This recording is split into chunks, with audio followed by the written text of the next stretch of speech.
ලිපි ලේඛනාදී පිළිගැන්වීම වෙළඳ අමාත්‍යතුමා.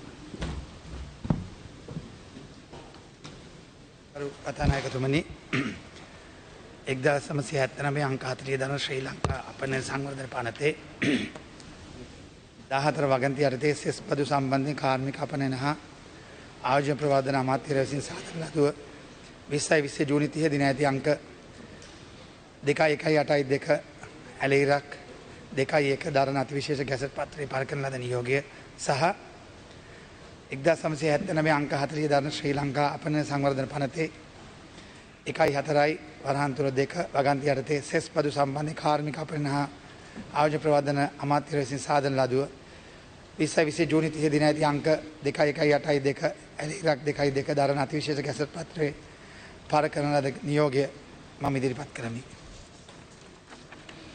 මහජන පෙත්සම් පිළිගැන්වීම. සුදර්ශනී ප්‍රනන්දපුල්ලේ මෙතනිය. කරු කතානායකතුමනි, උඩුගම්පල කෙහෙල්බද්දර නාගස්මන්ඩිය පාර අංක 58 ඇලෙයිරක් සීදරණ ස්ථානයෙහි පදිංචි ස්ටැන්ලි අබේසේකර මහතාගෙන් ලැබෙන පෙත්සම පිළිගන්වමි. ගරු ජයරත්න හේරත් මන්ත්‍රීතුමා. අශෝක් අබේසිංහ මන්ත්‍රීතුමා.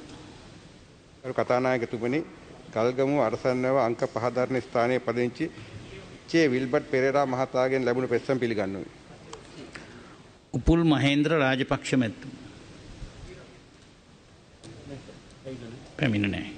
මහජන පෙත්සම් පිළිබඳ කාර්යක සභාවට යොමු කරනු ලැබේ.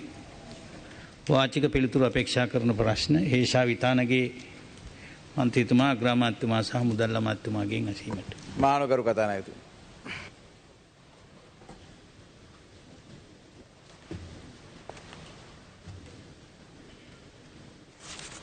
කතානායකතුමනි, පිළිතුර A1 වර්ෂය 2015 අත්අඩංගුවටගත් පුද්ගලයන් සංඛ්‍යාව 73444යි. 2016 75304යි. 2017 81156යි. 2018 96489යි.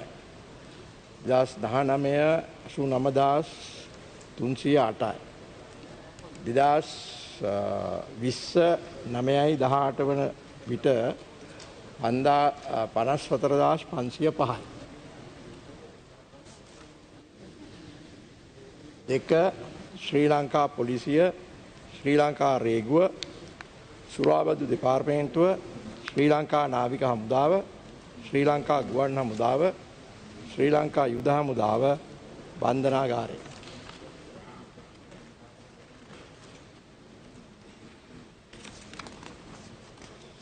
තුන 2015 2.1 දින සිට 20.20 වන දින දක්වා එක් ආයතනය මගින් අත්අඩංගුවට ගනු ලැබූ මත්ද්‍රව්‍ය ප්‍රමාණය. ආයතනය ශ්‍රී ලංකා පොලිසිය. මත්ද්‍රව්‍ය ප්‍රමාණය කිලෝග්‍රෑම් 40851.903. මත්පෙති ප්‍රමාණය මිලියන් 1,54,00,000. ශ්‍රී ලංකා රේගුව කිලෝග්‍රෑම් 197.254යි. මත්පෙති ප්‍රමාණය 3,27,745යි. ශ්‍රී ලංකා නාවික හමුදාව කිලෝග්‍රෑම් 5107.709යි. මත්පෙති ප්‍රමාණය 17යි. බන්ධනාගාරය 0.279යි. මත්පෙති ප්‍රමාණය 24යි. සුරාබදු දෙපාර්තමේන්තුව කිලෝග්‍රෑම් 160.978යි. මත්පෙති ප්‍රමාණය නැත. 0යි. ශ්‍රී ලංකා යුද හමුදාව කිලෝග්‍රෑම් 157.775යි. මත්පෙති ප්‍රමාණය 0යි. පැන නොනගී. ස්තුතියි ගරු ඇමතුමනි. ගරු කතානායකතුමනි, අපේ ගරු ඇමතුමාගේ පිළිතුරට අනුව මේ රටේ වැඩිපුරම විශේෂයෙන්ම මත්ද්‍රව්‍ය අත්අඩංගුවට අරගෙන තියෙන්නේ පහුගිය ඔය වසර 5ක කාල සීමාව පුරා නාවික හමුදාව පොලිසියටත් වඩා ඔබතුමා පිළිතුර අනුව 5107ක් කිලෝග්‍රෑම් නාවික හමුදාව පොලිසිය අසමාන පොලිසිය 40850 පොලිසිය ඊළඟට නාවික හමුදාව. ඒතර මගේ ප්‍රශ්නය පොලිසිය වැඩි ප්‍රමාණයක් කිලෝ 40851කුත් නාවික හමුදාව දෙවෙනියට 5107කුත් මත්ද්‍රව්‍ය අත්අඩංගුවට ගැනීම සිදුතුමනි අත්අඩංගුවට ගැනීම හැමදාම රූපවලින් අපි දකිනවා මේ දවස්වල කොරෝනාවට අමතරව මත්ද්‍රව්‍ය අතර ඒක ඔබතුමාගේ ප්‍රශ්නය කියන්න. ඔව් ඉතින් ප්‍රශ්නෙට එන්න ඕන ගරු කතානායකතුමනි. ප්‍රශ්නෙට එන්න ඔච්චර දුර ගියත් ඉතින් වෙලාව ලොකු ගැටලුවකට යනවා.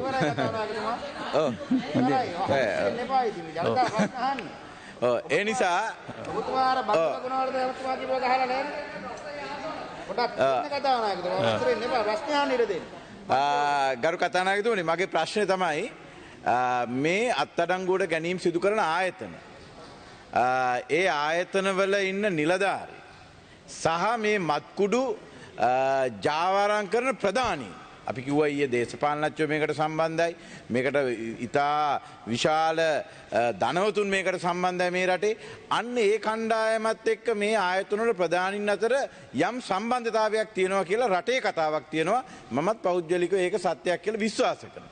එතකොට මේකට අපිට යන්න පිළිවෙලක් මේ වෙනුවෙන් අපිට ගන්න පුළුවන් ගරු ඇමතුමනි පියවරක් විදියට මේ ආයතන වල ඉන්න නිලධාරීන් යම් කිසි කාල සීමාවකට යටත්ව මේක වෙනස් කරන්න. අපි උදාහරණයක් විදිහට මම ආයතනය කියන හොඳ නැහැ මේ ප්‍රධානී ඇතුළු මේ ආයතන වල සුළු නිලධාරියා දක්වා අන්න එහෙම ක්‍රමවේදයකට මේ ආයතන පාලනය වෙනවද එහෙම පාලනය කිරීමකට යටත් කිරීමට රජයේ සූදානම්ද මොකද නැත්තම් ඔබතුමාලා කොච්චර උත්සාහ කරත් මේක පාලනය කරන්න බෑ.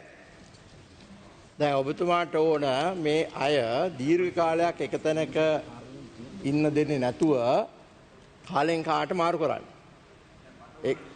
නෑ ඔබතුමාගේ යෝජනාව බොහොම හොඳ යෝජනාවක් දැන් අපි ගැන අවධානය යොමු කළා දැනටමත් ඒක කටයුතු කරගෙන යනවා තව ඒ වගේ දේවල් තියෙනවා නම් කිව්වොත් අපි පිළිගන්න ලේසියි. දෙවනි අතුරු ප්‍රශ්න විදිහට මම ගරු ඇමතුමාගෙන් අහනවා මම දන්නේ මේක මාධ්‍යවල පළවෙච්ච එකක් මේක ඊයේ බුද්ධික පතිරණ ඇමතුමාත් ගොනු කරා ඒක සෞඛ්‍ය ඇමතුමියක් ඉන්නවා මේක සෞඛ්‍යයට හිත කරද නැද්ද කියලා දන්නේ ඔබ තුමාලාගේ අමාත්‍ය මණ්ඩලයේ අමාත්‍යවරයෙක් ප්‍රකාශයක් කරනවා හොඳ අපනයන ආදායමක් එකතු කරන්න පුළුවන් මේ ගංජා අපනයනය කිරීම තුලින්. එතකොට ඒ ගංජා අපනයනය කිරීම තුලින් ආදායමක් එතුමාගේ යෝජනාවක්ද කැබිනට් එකේ යෝජනාවක්ද එහෙමත් නැත්නම් පෞද්ගලිකව එතුමාගේ අදහසක් ඉදිරිපත් කරන්නේ එහෙමත් නැත්නම් බුද්ධික පතිරණ ඇමතුමා කියනවා ගංජා විකුණලාද මේ ආර්ථිකය ශක්තිමත් කරන්න හදන්නේ කියලා. අම දීපු පිළිතුරු වලට නම් ඒක සම්බන්ධ නැහැ. පිළිතුරෙන් මතුවෙන ප්‍රශ්නයක් නෑ. පිළිතුරෙන් පිළිතුරෙන් යම් කිසි දෙයක් පැහැදිලි කර ගැනීමක් වමනා නම් ඒකෙන් ප්‍රශ්නයක් අහන්න පුළුවන්. නමුත් මම ඒකට මොකද්ද ආපහු කියන්න දැන් කෙටියෙන්මට උත්තර දෙන්න. නෑ ගරු ඇමතිවරයෙක් ප්‍රකාශයක් කරනවා මේ ගංජා නීති විරෝධී නෑ කියන අදහස එන්න මේක අපනයන ආදායමක් උපයන්න පුළුවන් දෙයක් අපේ රටට කියලා. මම කියන්න බලන්න. මුතුමරයාගේ නම කියන එක අසාධාරණයි නේ. ඔබතුමාලා ඉස්සරහ පෙළි වාඩි වෙලා ඉන්නේ. වෙළඳ ඇමතුමා. වෙළඳ ඇමතුමා කියන්නේ. වෙළඳ ඇමතුමා කැබිනට් මම හිතන්නේ ප්‍රශ්නේ ඔබතුමා වෙළඳ ඇමතුමාගෙන් තමයි යෝජනා කරන්නේ. මම නම් ඒකට ඉඩ දෙන්න. ඉතින් ඒක ඇහුවනම් ඉවරයිනේ.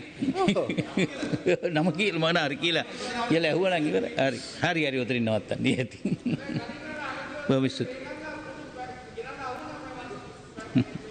චමින්ද විජේසිරි මන්ත්‍රීතුමා අර කතානායකතුමනි ඔබතුමාගෙන් ප්‍රශ්න අහනවා කියන ගමන්ම ඔබතුමා ඇත්තටම තාම අර පුටුවේ ඉන්නේ අනිත් පැත්තට බර වෙලා එහෙම කරන්න එපා. අපිට දෙන්න මේ උදව්ව ඒවත් බර වෙලා නැහැ මේ පුටුව කෙලින් තියෙනවා. හැටියට මේ පුටුව හොඳට කෙලින් තියෙනවා. කොහෙවත් බර වෙලා නැහැ පුටුවේ. ඒක තමයි ඔබතුමාලට අවස්ථාව දීලා තියෙන ඇති වෙන්නේ.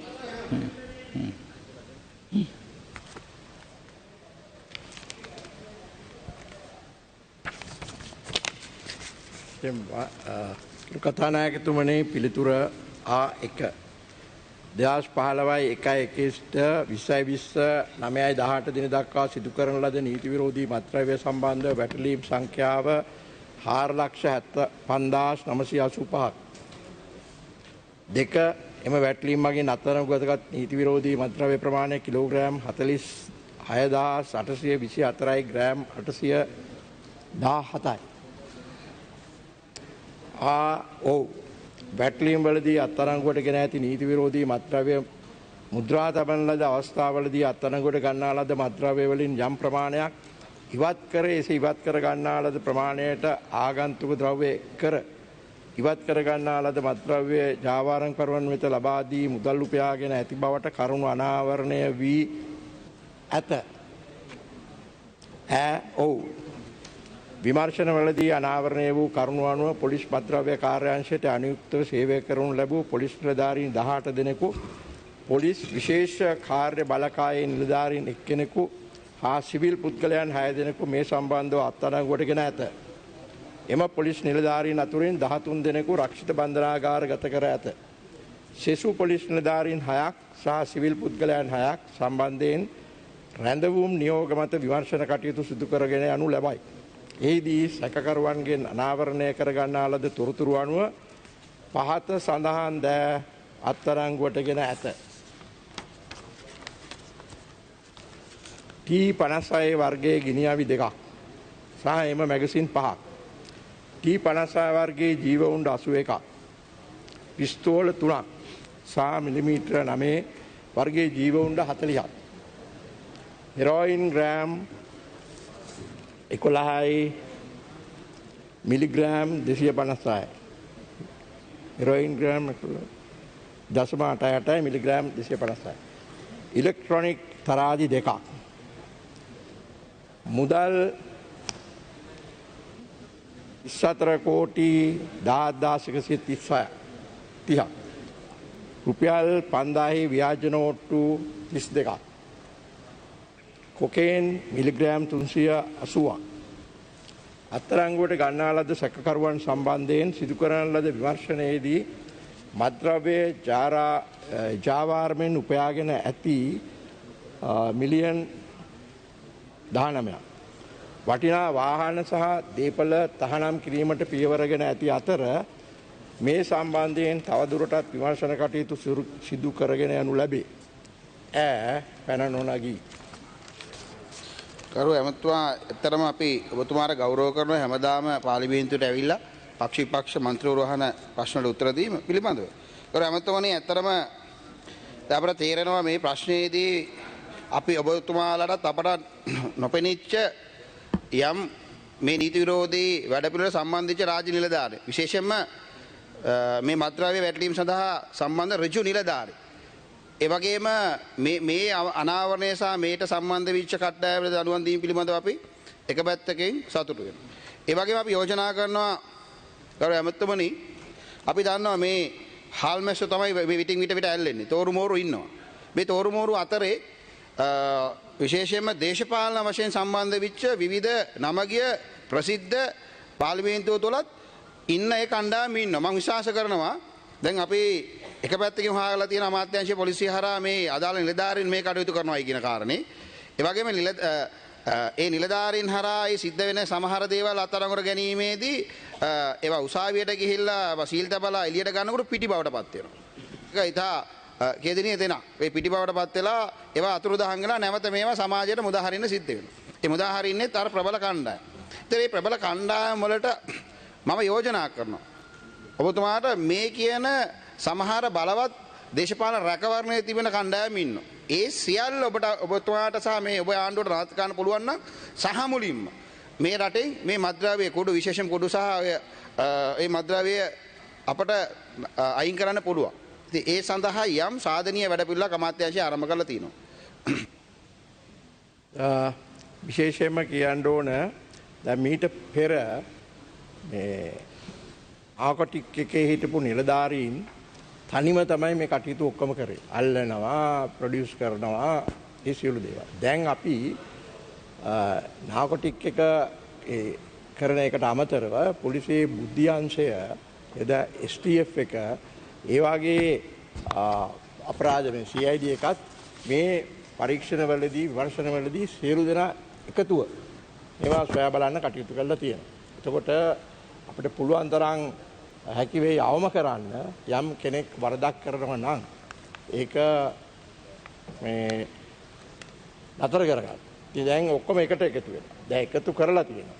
එතකොට බැරි වෙනවා තනියම එකතැන අවුරුදු අර ඔබ කිව්වා වගේ අවුරුදු ගණන් එකතැන ඉඳගෙන මේවට සම්බන්ධ වෙන්න. අමතක පෙනී යන්නේ ඇත්තටම අර එක පාර්ශවයක යම් හොඳ නිරීක්ෂණයක් තිබෙනවා. නමුත් අපි යෝජනා කරන අර මේකට මැදිහත් වෙන සම්බන්ධ කරන පාර්ශ්වය සඳහා යම් වැඩපිළිවෙලක් නැහැ කියන කාරණේ දේශපාලනදී. කෙසේද අපගේ දෙවෙනි අතුරු ප්‍රශ්න කරු එමෙතුමනි ඇත්තටම අපේ නිතර මේ මාධ්‍ය තුල දකින්නේ අර කියන මත්ද්‍රව්‍ය වැටලි. ඒ වගේම නැවත වතාවක් මේ මත්ද්‍රව්‍ය නොවි පිටිබවට පත්වමින් එකතු වෙනවා. ඉතින් දැන් මේ කාලය තුළ මහ විශාල විදියට විශේෂයෙන්ම මාධ්‍ය තුළ නිතර දකින්නේ මේ මත්ද්‍රව්‍ය වැටලි. නමුත් අපි දකින්නේ නැහැ අල්ලනවා ඇරෙන්න මේ සඳහා සාධනීය විසඳුමක් මේ ප්‍රධාන පෙළේ වැඩපිළිවෙල. දැන් අපි දැක්කා හෙලිකොප්ටර් මගින් ගිහිල්ලා මේ වැටලීම් කරනවා. විශේෂයෙන්ම අර අපේ මන්ත්‍රීතුමා කිව්වා වගේ හේන් අල්ලනවා. නමුත් ඒ ප්‍රධාන පෙළකට ඇඟිලි ගැහිම සඳහා මම පළවෙනි ප්‍රශ්නෙත් ඇහුවෙත් එහෙමයි. ඒ හඳුනාගෙන තිබෙනවද මෙන්න මේ කණ්ඩායම් කියන එක? ඒ සඳහා යම් හෝඩුවාවන් තියෙනවද? ඒ හෝඩුවාවන් අතර ඉතා ඉක්මනින් මේක අවසන් කරන්න දිනවකවානු සම්බන්ධ යම් කාලාරූපී වැඩසටහනක් අමාත්‍යාංශයෙන් ආරම්භ කළා කියනවා කියලා දැනගන්න කැමති කරුණු. අමාත්‍යාංශය යටතේ පොලිසිය සහ හමුදාව අනිකුත් ත්‍රිවිධ හමුදාව සක්‍රිය ලෙස මේ සඳහා යොදවලා තියෙනවා. ඒ වගේම ඔය උඩු පිටි වෙනවා අරක්කු වතුර වෙනවා මේවා ඉතින් මේක අල්ලලා දෙන්නේ පොලිසියෙන් හරි සුරාබත් දෙපාර්තමේන්තුව. ඒවා ගවර්න්මන්ට් ඇනලිස්ට්ගෙන් තමයි ඊළඟට උසාවියට ඉදිරිපත් වෙන්නේ. ඉතින් ඒ නිසා මේක මේ කවුද දැන් එතන දෙපාර්තමේන්තුවෙත් කීප දෙනෙක් මම හිතන්නේ අරගෙන තියෙනවා. ඒ වගේම මහා පරිමාණයේ කරන විශාල පිරිසක් දැන් රිමාන්ඩ් බාරේ තවත් අය හඳුනාගෙන තියෙනවා අල්ලගන්න තියෙනවා. ඒකට ඒවට අවශ්‍ය වෙනවා ජනතාවගේ සහයෝගය අවශ්‍ය තොරතුරු ඒ පුද්ගලයන් පිළිබඳව ලබා දෙන්න. ඒ වගේම දැන් මේ මත්කුඩු මුහුදෙන් එනවනම් බෝට්ටු හරහා දැන් ලංකාව වටේම ත්‍රිවිධ හමුදාම යොදලා තියෙනවා ඒ බෝට්ටු එන තැන් ආවරණය කරන්න. ඉතින් මම හිතන්නේ ඉස්සරහට මහා පරිමාණයෙන් ලංකාවට එන ප්‍රමාණයන් අපට යම් කිසි පාලනයක් ඇති කරගන්න පුළුවන් වෙයි. ඒ නිසා ඔබතුමා ගැන මට පේනවා හොඳට මේ පිළිබඳව දැනුවත්කමක් තිබෙන විදිය. ඒ නිසා ඔබතුමාට පුළුවන් සහයෝගය දෙන්න ඒ තොරතුරු රහසිගතව අපට ලබා දෙන්න.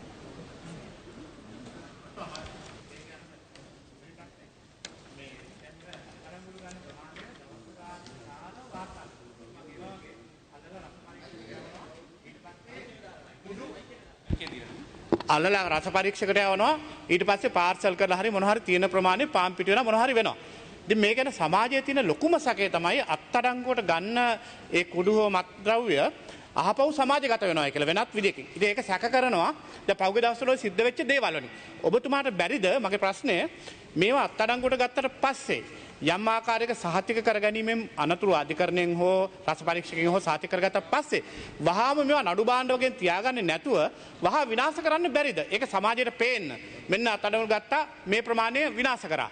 නැත්තම් වෙන්නේ අල්ලනවා කිලෝ 100ක් ඇල්ලුවයි කියනවා ආයෙ සතියකට පස්සේ තව 200ක් ඇල්ලුවයි කියනවා. ඉතින් මිනිස්සු හිතනවා එකම තොගේ මේ එන්නේ කියලා. ඉතින් ඔබතුමාට බැරිද ඒ වගේ නීත්‍යානුකූලව සහතික කරගත්තට පස්සේ කෙටි දවසකින් මෙයා සමාජයට පේන්න විනාශ කරලා දැම්මා නම් මිනිස්සු අර සැකේ තියාගන්නේ නැහැ. ඉතින් ඒ යෝජනාව ඔබතුමාට කරන්න කැමතියි. දැයි ඒ අතුරු ප්‍රශ්න තුන්වෙනි අතුරු ප්‍රශ්නය බොහොම හොඳයි. දැන් අපි ඒක පිළිබඳවත් අවධානය යොමු කරපු නිසා තමයි දැන් එක අංශයක් විසින් යම් කිසි දෙයක් අත්අඩංගුවට ගන්නවා නම් අනිකුත් අංශත් CID එක තොරතුරු බුද්ධි අංශය STF එක මේ සියලුම නිලධාරීන් එකට එකතු වෙලා මේවා පිළිබඳව දැන් අල්ලගත්තන් පස්සේ කොපමණ ප්‍රමාණයක් ගත්තද ඒවා සීල් කිරීම එක එක්කෙනාගේ සාක්කු වලට යෑම නතර කරන්න ඒ අවශ්‍ය පියවර අරන් තියෙන එකම කණ්ඩායමකට සිදු නොකරන්න. ඒ වගේම අනිකුත් ප්‍රශ්නය එවල දැන් නඩුවක් උසාවියට ප්‍රොඩියුස් කරන්න යම් කිසි ප්‍රමාණයක් තියෙනවනේ. ඒකට ඉතුරු ටික විනාශ කරන්න පුළුවන්ද කියන පිළිබඳව මම හිතන්නේ නීති අපේ අධිකරණ ඇමතුමාට අවරලා ක්‍රමවේදයක් සොයන්න. සමහරලාට ගිනි තියන්න දුන්නොත් එතනින්ම යන්න පුළුවන් සමහර ඒවා. බලමු. ක්‍රමවේදයක් හද. බොහොම ස්තුතියි බුද්ධික පතිරණ මන්ත්‍රීතුමා අග්‍රාමාත්‍යතුමා සහ මුදල් අමාත්‍යතුමාගෙන් ඇසීමට. මම අහනවා ගරු කතානායකතුමනි සති දෙකක් අල්ලිලන්න. සති දෙකක්.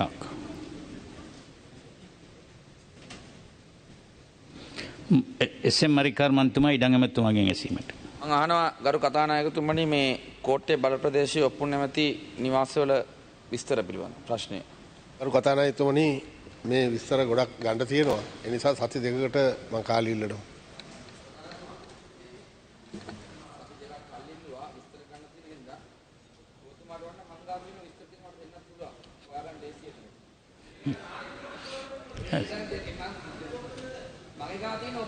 හරි.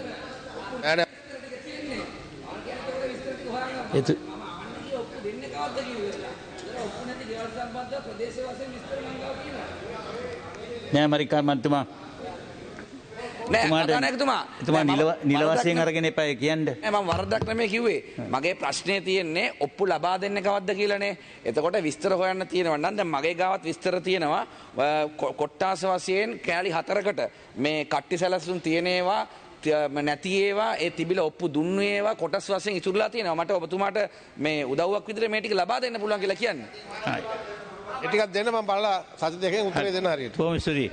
ගරු සිවඥානම් ශ්‍රීතරන් මන්ත්‍රීතුමා අධ්‍යාපන ඇමතුමාගෙන් ඇසීමට.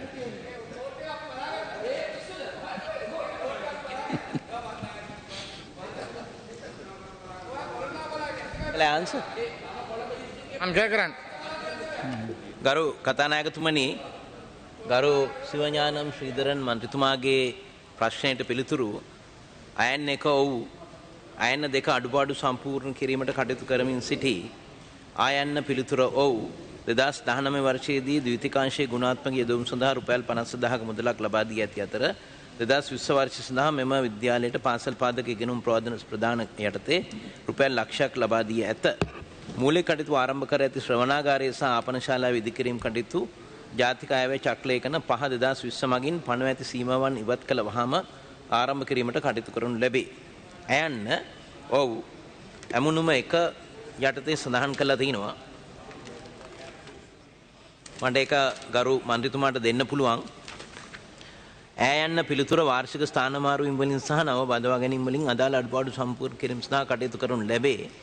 යන්න පුරප්පාඩු සම්පූර්ණ කිරීමට කටයුතු කරමින් සිටී. ආයන්න අදාළ නොවේ. கௌரவ அமைச்சர் அவர்களே 50,000 ரூபாய் ஒரு தேசிய பாடசாலை கிளிநொச்சி மாவட்டத்தில் இருக்கின்ற நகரப்பகுதியில் இருக்கின்ற மாவட்டத்தினுடைய ஒரு தாய் பாடசாலை கிளிநொச்சி மத்திய மகா வித்தியாலயம். இவ்வாறு இருக்கிற ஒரு தாய் பாடசாலைக்கு நீங்கள் அதிலும் ஒரு தேசிய பாடசாலைக்கு 50,000 ரூபாய் ஒதுக்கப்பட்டிருக்கிறது, 1,00,000 ரூபாய் ஒதுக்கப்பட்டிருக்கிறது என்றால் அந்த பணத்தை வைத்து அந்த பாடசாலையினுடைய கிட்டத்தட்ட 2,000 மாணவர்கள் படிக்கிற பாடசாலையிலே என்ன தேவைகளை பூர்த்தி செய்ய முடியும்? இங்கே இருக்கின்ற ஆளணி விவரங்கள் நீங்கள் சரியான முறையில் சொல்லவில்லை. ஆம் இல்லை என்ற பதிலோடு முடிக்கிறீர்கள். தயவு செய்து இங்கே இருக்கின்ற சிற்றூழியர்கள், அவர்கள் காரியாலய உதவியாளர்களாக இருக்கலாம்.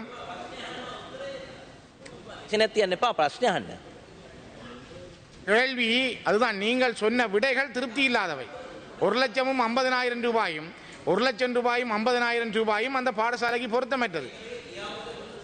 கௌரவ அமைச்சர் அவர்களே, நீங்கள் அந்த பாடசாலைக்கான சிற்றூழியர்கள், கல்விசாரா ஊழியர்களுடைய நியமனம், நான் கேட்கிற தமிழ்ல கேட்கிறேன்.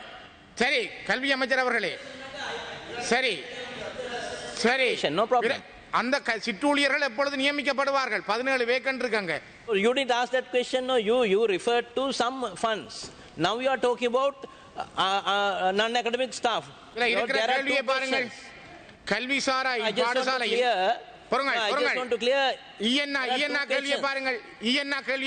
இப்பாடசாலையின் கல்விசாரா பணியாட் தொகுதியில் வெற்றிடங்கள் காணப்பட்ட போதிலும் இத்தவரையில் இவ்வெற்றிடங்கள் நிரப்புவதற்கு நடவடிக்கை மேற்கொள்ளமைக்கான காரணங்கள் யாவை? கேள்வியா கேட்டிருக்கே. அப்ப நீங்க கேள்வி இல்லைன்றீங்களே. இந்த இருக்க என்ன கேள்வி, அந்த வெற்றிடங்கள் ஏன் நிரப்பப்படவில்லை என்று நான் உங்களை கேட்கிறேன். நீங்கள் அதுக்கு விட தரவில்லையே, அப்புறம் கேள்வி கேட்கலன்னு சொல்றீங்களே. இல்லையே, இதுக்கு நீங்க சரியான விட தர இல்லையே. இதுக்கு you don't allow me to answer. No? You are giving me a lecture. Is that okay? You finish your 2 additional questions? என்ன விட? Okay. Now listen to me. Now I referred මම සිංහලෙන් කියන්නම් ට්‍රාන්ස්ලේෂන් එක හම්බ වෙයි. කිල්නොච්චි මධ්‍ය මහා විද්‍යාලයේ ජාතික පාසලක් තමයි. ඒකේ අධ්‍යයන සහ අනධ්‍යයන කාර්ය මණ්ඩලවල අනුමත තනතුරු ගන්න සහ පුරප්පාඩු ගණන ගත්තාම අධ්‍යයන සේවකයන්ගේ පුරප්පාඩු නැහැ. 7ක් අතිරික්තයි ගුරුවරු. හැබැයි විෂයන් වලට නොගැලපෙන්නේ නැති වෙන්න පුළුවන්. නමුත් අනධ්‍යයනයේ පුරප්පාඩු තියෙනවා. නිවාස අධිකාරී කියන එකේ දෙකක් පුරප්පාඩු තියෙනවා. ක්‍රීඩා උපදේශක ඉන්නවා. පාසල් කම්කරු 3ක් ඉන්නවා. 3ක් මදි. පුස්තකාල සහායක 2යි, ඒ 2 මදි. රසායනාගාර සහායක 4ක් අවශ්‍යයි. තාක්ෂණික 1ක් අවශ්‍යයි. අරක් කැමි 2ක් අවශ්‍යයි. මොරකරු 2ක් අවශ්‍යයි. සනීපාරක්ෂක 2ක් අවශ්‍යයි. ඒ ටික අපි පිළිගන්නවා. ඒක මේකේ තියෙනවා. ඉතින් මට උත්තර දෙන්න දුන්නේ නැහනේ. හැබැයි අධ්‍යයන විදුහල්පතිවරු ඉන්නවා, ගුරුවරු ඉන්නවා, අතිරික්ත 7කුත් ඉන්නවා. ප්‍රතිපාදන ගන්නකොට මිලියන 68ක් වියදමින් තෙමහල් පන්ති කාමර ගොඩනැගිල්ලක් සහ විදුහල්පති නිලනිවාස නව ඉදිකිරීම ලෙසත් සුහුරු පන්ති කාමර සඳහා ගොඩනැගිලි අලුත් වැඩියාවත් අබලන් ගොඩනැගිලිත් අලුත් වැඩියාව සිදු කොට ඇත. ඒ ටික කළා තියෙනවා. ඉතිරි ටික මේ අවුරුද්දේ ප්‍රාග්ධන යෙදුම් වෙන් කළේ නැහැ. මේ අවුරුද්දේ තියෙන අතුරු සම්මත ගිණුමක් ප්‍රාග්ධන යෙදුම් යොදලා ඊළඟ අයවැයේදී ඉතුරු ටික කරගෙන යනවා. ඉතින් මේක මේ පාසල නෙවෙයි, ලංකාවේ හැම පාසලකටම මේ අවුරුද්දේ ප්‍රාග්ධන යෙදුම් යෙදුනේ නැහැ. මොකද හේතුව අතුරු සම්මත ගිණුමෙන් ආවේ පුනරාවර්තන වියදම් පඩිනඩ ගෙවීම පමණයි. ඉතින් ඒක නිසා අනධ්‍යයන සේවකයන් වාර්ෂික ස්ථාන මාරුවීම අනුව එහෙට ලබා දෙනවා. இதாட்ட கௌரவ அமைச்சர் அவர்களே, நீங்கள் சொல்ற இந்த கல்விசாரா ஊழியர்கள் பணியில இல்லாத காடர் நிரப்பப்படுமா? இது ஒரு தேசிய பாடசாலை, மாவட்டத்தில் இருக்கிற ஒரு தாய் பாடசாலை. இதுக்கு ஏதாவது வாய்ப்பு இனிமேல் வருமா? මේක මයිකේ දෙනු පුරප්පාඩු පුරවනවා. ඒක වාර්ෂික ස්ථාන මාරුවීම පුරවන්න ඕනේ. මාස 5ක් පාසල් වහලා තිබ්බේ COVID-19 නිසා. ඒ නිසා මාරු ක්‍රියාත්මක වුණේ නැහැ. මොකද මාරු ගැන අය ඔහට එවන්නේ වැඩි හරියක් කුරුණෑගල දිස්ත්‍රික්කයෙන්. මුදු ලංකාවේ අනධ්‍යයන සේවකයන් දාපු අයගෙන් 80%ක් 90ක් ඉන්නේ ඒ දිස්ත්‍රික්කයේ අය. ඉතින් පහසුවෙන් එවන්න පුළුවන් කිල්නොච්චියට අපි එවන්නම්.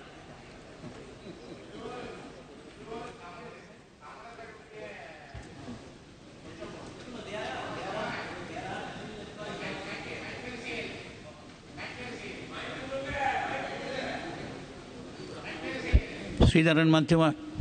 கௌரவ சபாநாயகர் அவர்களே, கிளிநொச்சியில் இருக்கிற ஒரு பாடசாலைக்கு குருநாகல்ல இருந்துதான் ஊழியர்கள் வர வேணும் என்று அமைச்சர் சொல்றால், இப்ப கிளிநொச்சியில் இருக்கிறவர்களுக்கு என்ன வேலை?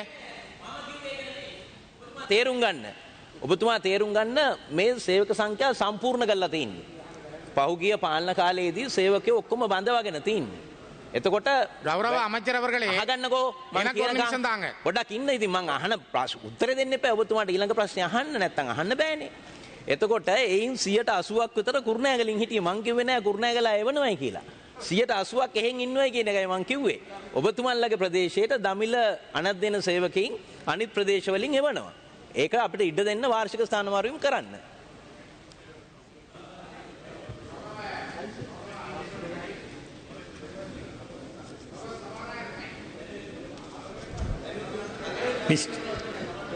மிஸ்டர் ஸ்ரீதரன், கௌரவ அமைச்சர் அவர்களே, நீங்கள் சொல்றது இடமாற்றத்தில் அனுப்பி வைப்போம் தான் சொல்றீங்க. ஆனால் இடமாற்றத்தில் வார என்றால் எங்கே இருந்து வருவார்கள்? தென்பகுதியில் இருந்து வர்ற என்றால் அவர்கள் சிங்கள மொழி பேசுகிறவர்களாக இருப்பார்கள். 100% தமிழ் பிள்ளைகள் படிக்கிற පොඩ්ඩක් ඉන්න කියන්නේ මම කිව්වේ දමිළ භාෂාව කතා කරන අය තමයි එවන්නේ කියලා. ஏன் அந்த மாவட்டத்தில் இருக்கிறவர்களுக்கு நீங்கள் ஒரு முன்னுரிமை கொடுக்க முடியாது? இந்த நியமனங்கள்லயாவது ஒரு யுத்தத்தால பாதிக்கப்பட்ட அந்த மாவட்டம் පොඩ්ඩකින් ඒක ඔබතුමා අහන්න තිබුණේ ඒ කාලේ. ඒ කාලේ අහන්න තිබුණේ ඔක්කොම පුරවන කොටයි මේ කුරුණෑගලින් විතරක් දාන්න කියලා. අපි හරියට කරන්න. கௌரவ அமைச்சர் அவர்களே, இது அந்த காலம் இந்த காலம் என்பதல்ல. அது அந்த காலம் இந்த காலம் என்று நீங்கள் சாட்டி சொல்லக்கூடாது. நீங்கள் இப்பொழுது அமைச்சர் என்றால் நீதியின் அடிப்படையில் நியமனம் வழங்குறதுக்கு நீங்கள் தயாராகணும். நீங்கள் அந்த காலம் ඒක තමයි කිව්වේ. විනාඩි 10ක් ගත්ත මේ ප්‍රශ්නේ. වන්නම් කියලා දමිළ භාෂාව කතා කරන අනධ්‍යයන සේවකෙව්ව. ඕ කිරියල්ල දවසල ගරු කතානායකතුමනි ගරු කතානායකතුමනි ශිෂ්‍යත්ව විභාගයෙන් ප්‍රශ්නයක් තියෙනවා අනිද්දා. ශිෂ්‍යත්ව විභාග ගැන ප්‍රශ්න කියන්නේ ගම්පහ දිස්ත්‍රික්කයේ ශිෂ්‍යත්වය ඉගෙන ගන්න ළමයි. දැන් ඒගොල්ලෝ ඉන්නේ ගම්පහ ඉගෙන ගන්නේ කොළඹ. එතකොට ඒගොල්ලෝ නෑ ගෙනියන්න. නෑ දැන් ඒගොල්ලෝ ඉන්නේ ගම්පහ ජීවත් වෙන්නේ ගම්පහ ඉස්කෝලේ I don't disturb. I'm asking a question. හරි. ඒකට දැනට සාකච්ඡාවක් යනවා අමාත්‍ය. දැන් ඒ ළමයි ඉන්නේ ගම්පහ ජීවත් වෙන්නේ. එතකොට පාඩම් කරන්නේ කොළඹ. දැන් විදුහල්පතිවරු පාඩම් කරන්නේ නෙවෙයි. පාඩම් කරන්නේ ගම්පහ පෙනී ඉන්නේ කොළඹ. ඉතින් ඒ දැන් පාසල් වල ඉන්නව ළමයි. ඔව් හරි. 800ක් ඉන්නේ. දැන් ඒ විදුහල්පතිවරු කියනවා නොකිය කියනවා ළමයින්ට එන්න එපා කියලා. නෑ. ඒක මේ ටෙලිෆෝන් කරලා කියනවා. ඔබතුමාට මම කියන්නේ මේ වෙලාවෙත් සෞඛ්‍ය බලධාරීන් පොලිසිය ප්‍රවාහන මේ ඔක්කොමත් එක්ක සාකච්ඡාවක් යනවා අමාත්‍යංශ ලේකම්වරයා. ඒ අනුව එවැනි දුෂ්කරතා තින්නේ ගම්පහ දිස්ත්‍රික්කයේ දරුවන්ට විතරයි. ඒගොල්ලන්ට මේ ප්‍රශ්නය ඒගොල්ලන්ට අසාධාරණ නොවන ආකාරයේ විසඳන්න දැන් සාකච්ඡා කරගෙන යනවා. ඒක ප්‍රශ්නයක් වෙන්නේ නෑ. ඒ ළමයින්ට ගම්පහ විභාගෙට ඉඳ ගන්න අවස්ථාවක් ලබා දෙන්න පුළුවන්. ඒ ගැන දැන් සාකච්ඡා කරගෙන යනවා. Right. Thank you. Here, Mr. Sritaran, you took 10 minutes for this question. Yeah. நான் கேட்ட கேள்வியினுடைய அடிப்படையில் தயவு செய்து கௌரவ அமைச்சர் அவர்களே, கிளிநொச்சி மிக பின்தங்கியது, இலங்கையிலேயே கடைசி மாவட்டமாக கல்வியில் சொல்லப்படுது. இந்த மாவட்டத்தின் தேவைகளை பூர்த்தி செய்கிறதுல நீங்கள் இன்னும் சரியான அக்கறை இல்லாமல் கடந்த காலங்களில் சாட்டுக்களை சொல்லாமல் தயவு செய்து அந்த மாவட்டத்தினுடைய கல்வி நிலையில் உங்களுடைய செயல்பாடுகளை முடுக்கி விடணும் என்பதை நான் இந்த இடத்துல தாழ்மையாக கேட்டுக்கொள்கிறேன். இதில் நீங்கள் கடந்த காலங்களை சாட்டி சொல்றதை விட இனி நாங்கள் என்ன செய்வோம் என்றதை தெளிவாக சொல்லுங்கள் தயவு செய்து. නෑ ඉදිරියට කරන දේ තමයි මම කිව්වේ දමිළ භාෂාව කතා කරන අනධ්‍යයන සේවකයින් පාසල් ආරම්භ වෙනකොට වාර්ෂික ස්ථානමාරු විමර්ථය ඒ පාසලට ලබා දෙනවා. ওই පාසල ගැන මම දන්නවා. ওই ප්‍රදේශයේ මං ගිහිල්ලත් තිනවා. ඔය කිලිනොච්චියේ තියෙන ජාතික පාසල් දෙකෙන් එකක් ඕක. හරි. Right, thank you.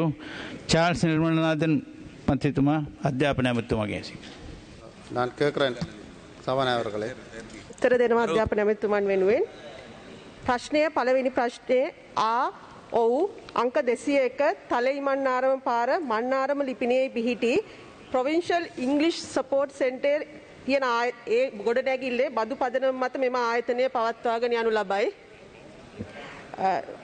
පළවෙනි කොටස මෙම ආයතනයේ දැනට පවත්වන පාඨමාලා වන්නේ ඉන්ෆෝමේෂන් ටෙක්නොලොජි ඉංග්ලිෂ් සහ ටුවරිසම් කියන පාඨමාලා 3. දෙවෙනි කොටස මෙම ආයතනයට අවශ්‍ය වෙන රසායනාගාර සහ විද්‍යාගාර වලට අවශ්‍ය වෙන පහසුකම් සේවියර්ස් බොයිස් කොලේජෙහි පරිගණක විද්‍යාගාරය බදු පදනම මතගෙන ඒ පවත්වාගෙන යනු ලබනවා. ඊළඟ ප්‍රශ්නයේ 3 වෙනි කොටස බදු පදනම මත ලබාගෙන ඇති ගොඩනැගිල්ලේ පහසුකම් නොමැති නිසා තවත් පාඨමාලා පවත්වා ගැනීම හෝ වැඩි කිරීමේ අපහසුතාවය තිබෙනවා. ඇයන්න පිළිතුර ඔව් නොවැම්බර් මාසයේ මෙම අවුරුද්දේ ඉදිකිරීම් කටයුතු ආරම්භ කරනවා. ආයන්න අදාළ නොවේ. நன்றி. ஹெட்ஃபோன் அமெத்துமான ஹெட்ஃபோன் එක දාන්න. ஹெட்செட் එක දාන්න. நன்றி கௌரவ அமைச்சர் அவர்களே. இந்த HND நிறுவனத்தின் மூலம் நான் நினைக்கின்றேன் மன்னார் மாவட்டத்தில் ஆரம்பிக்கப்பட்ட முதலாவது உயர்கல்வி அமைச்சினுடைய நிறுவனமாக இது இருக்கிறது. இந்த நிறுவனம் ஆரம்பிக்கப்பட்டு 3 வருடங்கள் முடிந்து தற்பொழுது நீங்கள் கூறியிருக்கிறீர்கள் நவம்பர் மாதத்தில் இந்த இதுக்குரிய நிரந்தர கட்டடம் ஆரம்பிக்கப்படும் என்று. அந்த நிரந்தர கட்டடம் ஆரம்பிக்கப்படுவதற்குரிய நிதிகள் அது ஒதுக்கப்பட்டு விட்டதா அல்லது இனி வருகின்ற வரவு செலவு திட்டத்தில் தான் அந்த நிதிகள் ஒதுக்கப்படுமா என்றதை நான் கேட்க விரும்புகிறேன். ඔව් ඒට ලබා තිබූ ආධාර මත තමයි ඒ ගොඩනැගෙන්නේ. ඒ සඳහා අවශ්‍ය වූ ටෙන්ඩර් අපි යොදලා තියෙනවා. ඒ සඳහා පිළිගන්වන්න. ඒ අනුව ඔක්තෝබර් මාසයේ කටයුතු නිම වුණාට පස්සේ මේ වසරේ නොවැම්බර් මාසයේ ආරම්භ කර හැකි. ඒට වෙන් කර තිබූ මුදල් වලින් ඒ සිදු කරනවා ඒ ලෝක බැංකුව ආධාර මත. நன்றி கௌரவ அமைச்சர் அவர்களே. இரண்டாவது மேலதிக கேள்வி, இந்த HND நிறுவனத்தின் மூலம் கடந்த சில மாதங்களுக்கு முன்பு இங்கிலீஷ் டிப்ளோமா முடித்தவர்கள் கிட்டத்தட்ட 28 பேர் ஆசிரியர் நியமனத்திற்காக எதிர்பார்த்திருக்கிறார்கள். அந்த ஆசிரியர் வெற்றிடங்களை நிரப்புவது வடமாகாண ஆளுநர்.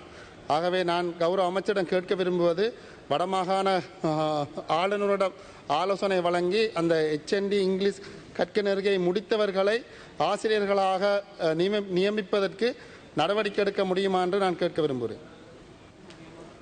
ඒ සඳහා අවශ්‍ය කටයුත්තක් තිබෙනවා නම් අපේ උපරිම සහාය දෙන්නම්. ආණ්ඩුකාරතුමාට අවශ්‍ය ලියකියවිලි හෝ අය අවශ්‍ය උපදෙස් අපෙන් ලබා දෙන්න ඕනේ තොරතුරු නැත්නම් ඒ ගැන සඳහන් කරන්න ඔබතුමා.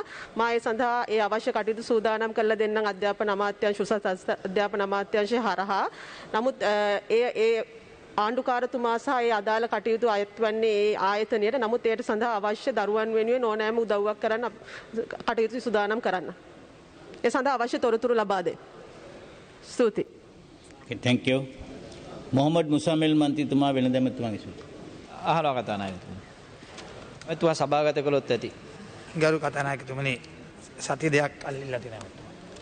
ගරු වේලු කුමාර මන්ත්‍රීතුමා. ගරු කතානායකතුමනි ආනව ප්‍රශ්නය. ගරු කතානායකතුමනි, සති දෙකක් අල්ලිලා යනවා. වරුණ ලියනගේ මන්ත්‍රීතුමා වැවිලි කර්මන්නේ.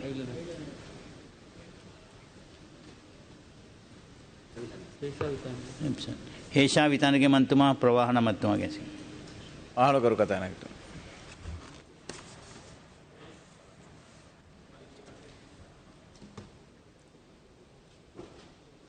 පළවෙනි ප්‍රශ්නේ නැත.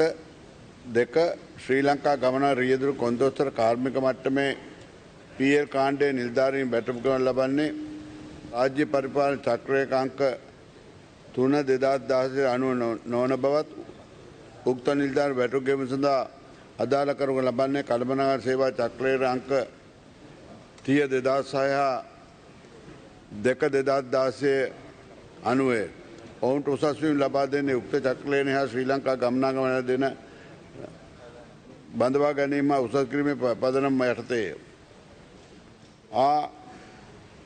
ශ්‍රී ලංකා ගමනාගමන මණ්ඩලයේ රියදුරු 9304යි, කොන්දසුරු 9301යි, කාර්මිකයන් 3993යි, විධායකයන් 773යි. උසස් වීම ලබා දීමේ සම්බන්ධයෙන් ශ්‍රේෂ්ඨාධිකරණයේ අංක CSFR 219 නඩුවක් පවතින සහ අධිකරණයේ විභාගයේ බාධන මේ අවස්ථාවේ උසස් වී ලබා දූ තාරිකව අත්හිටුවා ඇත. අදාළ නැත රෝමන් 5 කාර්ය මණ්ඩල සේවක වැටුප් රාජ්‍ය ප්‍රබ චක්‍රලේඛන 2/16 අනුව අකසා නොමැති අතර අධිකරණයේ නඩුවක් පවතින දැට උසස් වීම ලබා දීම සිදු නොකරන අතර ඒ සඳහා අදාළ කරගත් කළමනාකරණ සේවා චක්‍රයේ අංක 30/2006 2/2016 බදවා ගැන උසස් කිරීමේ පරිපාටි අනුවයි. අදාළ නැත. ස්තුතිකරු ඇමතුමනි, ඔබතුමාගෙන් මම ඇහුවේ ලංකා ගමනාගමන මණ්ඩලයේ සේවකයන් නිලධාරීන් පත්වෙන ක්‍රමවේදය උසස් වෙන ක්‍රමවේදය පිළිබඳ යම් අදහසක් ගන්න. ගරු කතානායකතුමනි, ඔබතුමත් එකඟ වෙයි මේ රටේ සම්ප්‍රදායක් නිර්මාණය වෙලා තියෙනවා. රජයක් නැතන් ආණ්ඩුවක් වෙනස් වෙනකොට ඡන්ද ප්‍රතිඵල නිකුත් වෙලා ඉවර වෙනකොටම මේ ආයතනයේ ඩිපෝ අධිකාරිවරයා නිකම්ම වෙනස් වෙනවා. කියන්නේ ප්‍රතිඵල එනකොට පත්වීමක් දැන් ඉස්සෙල්ලා කොන්දොස්තර මහත්තයෙක් හරි රියදුරු මහත්තයෙක් හරි ඇවිල්ලා බොහෝ තැන්වල ඩිපෝ අධිකාරී විදියට පත් වෙනවා. එතකොට මේක ඉතිහාසයේ පුරායන සම්ප්‍රදායක්. අපි දකින සමහර කාලට ඉටිකොල පාට ඉටිකොල මේ ඩිපෝ භූමියේ අදිනවා. එතකොට ලංකා ගමනාගමන මණ්ඩලය කියන්නේ දේශපාලන පක්ෂවල පක්ෂ කාර්යාලය බවට පත් වෙන මැතිවරණ කාලයේදී. එතකොට ගරු කතානායකතුමනි මම අහන ඔබතුමාගෙන් මේක තවමත් වෙනවා. මේ මැතිවරණ ප්‍රතිඵලෙන් පස්සෙත් වුණා. ඔබ ගරු ඇමතුමාගෙන් අහනවා මේක ඉදිරියටත් වීම නතර කරගන්න යම් ක්‍රමවේදයක් තියෙනවා නැත්නම් තවදුරටත් මේ රටේ කොන්දොස්තර මහත්තයෙක් හරි ඊදුරු මහත්තයෙක් හරිම ඩිපෝවේ කළමනාකරු විදියට පත්වීම ඉදිරියටත් වෙනවද කියලා දැනගන්න කැමතියි. මම හිතන්නේ සුදුසුකම් නැතුව මෙන් ඉදිරියට වෙන්නේ නැහැ. අත්වීම් ක්‍රමවේදයක් එහෙම තියෙනවද කියන එක තමයි මම ප්‍රශ්න කරලා තිබුණේ. මොල්ලකක් තියෙනවා ඒ අනුව ක්‍රියා කරන්න. ඒක යම්කිසි නීතිමය ක්‍රියාමාර්ගය ඒ අනුවයි ක්‍රියා කරන්නේ. ඒකත් කරන්න බෑ දැන් අධිකරණ නඩුවක් තියෙනවා ඒ නඩුව අවසන් වෙනකම්. මගේ දෙවෙනි අතුරු ප්‍රශ්නය ඔබතුමා මං හිතන්නේ මේකට සාධාරණ උත්තරයක් ලබා දෙයි. ඉතිහාසයේ පූර්වාදර්ශන ඕනෑ තරම් තියෙනවා මේ ලංකා ගමනාගමන මණ්ඩලයේ බස් අවභාවිතාවම සම්බන්ධ. ඒ බස් අවභාවිතාවම සම්බන්ධව කරු කතානායකතුමනි නඩු තියෙනවා එක මාධ්‍ය ප්‍රකාශ පළ වුණා. යහපාලන ආණ්ඩුව පාලනය කරපු ආණ්ඩුවේ යම් නිවැරදි තැනකට පූර්වාදර්ශය ලබා දුන්න මේ බස් මුදල් ගෙවා පමණක් ලබා ගන්න කියලා. මම විශ්වාස කරනවා මුදල් නොගෙවා ණයට බස් අරගෙන කටයුතු කරේ නැහැ මේ අපේ ඇමතුමත් ඉන්නවා. ඉතිහාසයේ වෙච්ච පාඩුවේ මුදල් ලබා ගැනීමට අධිකරණ ක්‍රියාමාර්ග ගත්තා හරි නැතා හරි ඒව උනේ නැහැ. මම අපේ ඇමතුමාගෙන් අහනවා ඒ වෙච්ච පාඩුව මේ පාඩු ලබන ආයතනයක් වන ලංකා ගමනාගමන මණ්ඩලයට අය කර ගැනීමට යම් ක්‍රියාමාර්ග ගෙන තිබේද ඉදිරියටත් මේ අර නරක පූර්වාදර්ශයන් නැවත ඇතුල් වීමට තියෙන අවකාශ අහුරලා තියෙන කියලා දැනගන්න කැමතියි. දැනට අපිට කරන්න පුළුවන් ඔඩිට් එකකින් පෙන්වනවා අය කිරීමට තියෙනවා කියලා නීත්‍යානුකූලව එක අය කරන්න පුළුවන්. එහෙම නැත්නම් දැන්ට එහෙම නොමිලේ බස් දීමක් කොහෙවත් සිද්ධ වෙන්නේ නැහැ. බොහොම ස්තුතියි. චමින්ද විජේසිරි මන්ත්‍රීතුමා 11 වෙනි ප්‍රශ්න අහන කරු කතානායකතුමාගේ. කරු මන්ත්‍රීතුමනි මම මේ ප්‍රශ්න සම්බන්ධයෙන් නියෝජ්‍ය පොලිස්පති අපරාධ පරීක්ෂණ දෙපාර්තමේන්තුව වෙතින් නා නියෝජ්‍ය පොලිස්පති පොලිස් ද්‍රව්‍ය දිශාව වෙතින් වාර්තා කැදූ අතර එම වාර්තා පදනම් කර ගනිමින් තමයි ඔබතුමාගේ ප්‍රශ්න වලට පිළිතුරු දෙන්නේ. A1 වැටලීම් 1720යි. A2 සහ 3 මගින් කර ඇති විමසීම් පරිදි එම වැටලීම් සිදු කිරීම වෙනුවෙන් ජනාධිපති සම්මානයෙන් පිදුම් ලැබූ පොලිස් නිලධාරීන්ගේ නම් සහ ඒ වෙනුවෙන් එම එක් පොලිස් නිලධාරියාට ලබා දෙන ලද තාග්‍ය මුදල් වෙන්වෙන් වශයෙන් පහත පරිදි වකුගත කර ඉදිරිපත් කරමි. කියවන්නද? සභාගත කර? ඔන්න කියවන්න පුළුවන්. ඊළඟ එක 4 පොලිස් නිලධාරීන් 10 දම දෙනයි. ගරු අධිකරණයේ විභාග වන කරුණක් බැවින් හා එම චූතිත නිලධාරීන් සම්බන්ධයෙන් මෙතෙක් අධිකරණ නියෝගයක් නිකුත් කර නොමැති බැවින් ඔවුන්ගේ නම් සභාගත කිරීම සුදුසු නොවේ.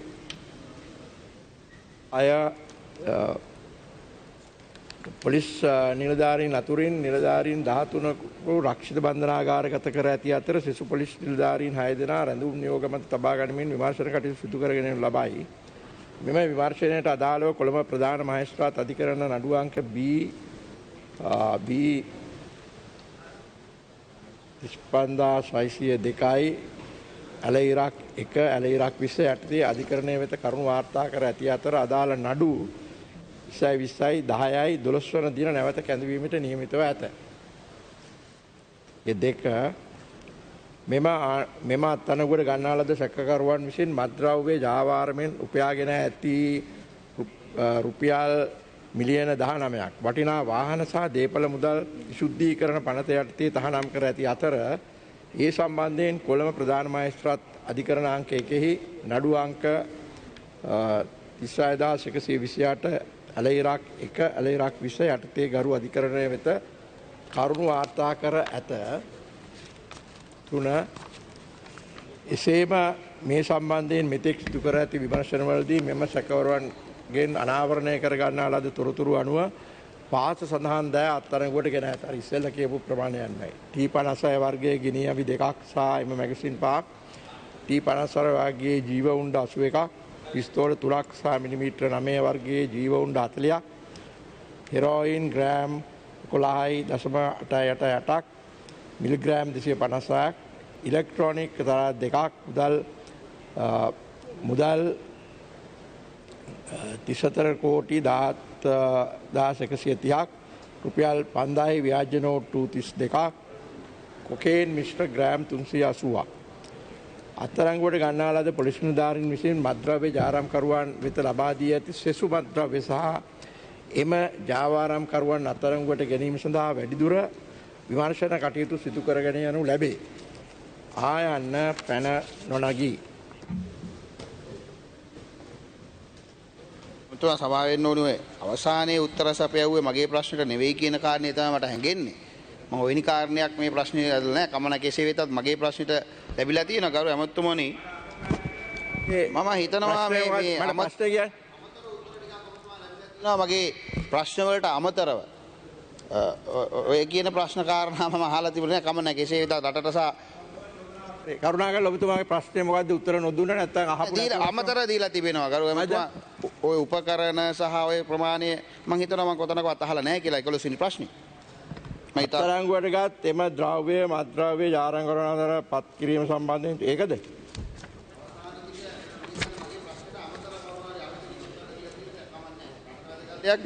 මම මගේ අතුරු ප්‍රශ්නේ අහන්නම් ගරු එමතුමා කාලේ ගන්න හොඳ නැහැ මේ මම දැන් මේ වෙලාවේ අපි දන්නවා ජනාධිපති සම්මානත් ලැබිලා බොහොන් මත්ද්‍රව්‍යයත් තලලා අවසානයේ ඔමුත් ආයේ මත්ද්‍රව්‍ය අල්ලලා මේකට ප්‍රධාන හැටියට අපි දකිනවා ගරු එමතුමනි විශේෂයෙන්ම වර්තමානයේ ඔබේ ආණ්ඩුව තුලත් කොයි ආණ්ඩුව තුලත් සිද්ධ වෙච්ච කාරණයක් තමයි මොවුන් රැකීම ඒක අපි පැහැදිලි කරගන්න පුළුවන් ඔබතුමාගේ දකුණු පැත්තේ කණෙන් උනත් බලන්න පුළුවන් පෞගිය දවසක කිව්වා අපිට උදව් කරා නම් තරාතිරම බලලා ඕන් බේරා ගැනීම වෙනුවෙන් නීතිය මොනා කරත් අපි බේර ගන්න ඉන්නවයි කියන කාරණේ.